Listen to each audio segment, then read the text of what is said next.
Welcome to my channel. বন্ধুরা, আজ chilli fish বানাবো খুব সহজেই। আমি অ্যামওয়্যার কুইনে করব, যার কাছে আছে তারা কুইনে করবেন, আর না হলে ননস্টিকের কড়াই। আমি কাতলা মাছগুলো বাজার থেকেই ছোট ছোট করে পিস করে এনেছিলাম, বললে ওরা করে দেবে। ভালো করে ধুয়ে নুন, হলুদ আর একটু গোলমরিচের গুঁড়ো মাখিয়ে রেখে দিয়েছিলাম। একটা পেঁয়াজ, 6 কোয়া রসুন, এক টুকরো আদা ভালো করে বেটে নিয়েছি। মাছের সাথে ভালো করে মাখিয়ে 20 মিনিট আমি রেখে দিয়েছিলাম। ওর সাথে একটু ধনেপাতাও দিয়েছি। ভালো করে মেখে রেখে দিয়েছিলাম। 20 মিনিট পর 1 চামচে সুজি, 1 চামচে ময়দা মাছে ভালো করে মাখিয়ে নিয়েছি। আপনারা চাইলে একটা ডিম ভেঙেও মাছগুলো মাখাতে পারেন, আমি মাখাইনি। এবারে কুইনে বসিয়েছি, গরম হতে দিয়েছি খুব কম আঁচে। কিছুক্ষণ পর কম আঁচে করেছি, তারপর কুইন গরম হলে তেল ব্রাশ করে নিয়েছি।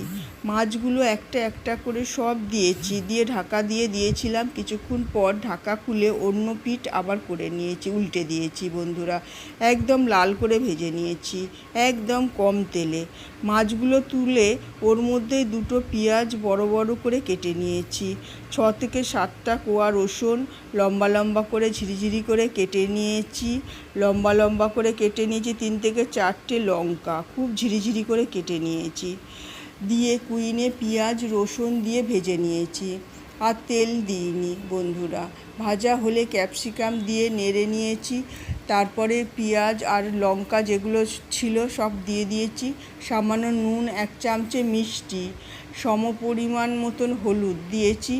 1 চামচে সোয়া সস, 1 চামচে চিলি সস, 1 চামচে গ্রিন চিলি সস, 1 চামচে টমেটো সস সব দিয়ে নেড়ে চেড়ে সামান্য জল দিয়ে ঢাকা দিয়ে দিয়েছি। 4-5 মিনিট পর ঢাকা খুলে মাছগুলি দিয়ে আবার ঢাকা দিয়ে 5 মিনিট রেখেছিলাম। ব্যাস তৈরি চিলি ফিশ।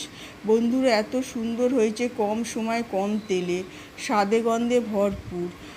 একবার করে খেয়ে দেখবেন, ভালো লাগলে লাইক আর সাবস্ক্রাইব করতে ভুলবেন না।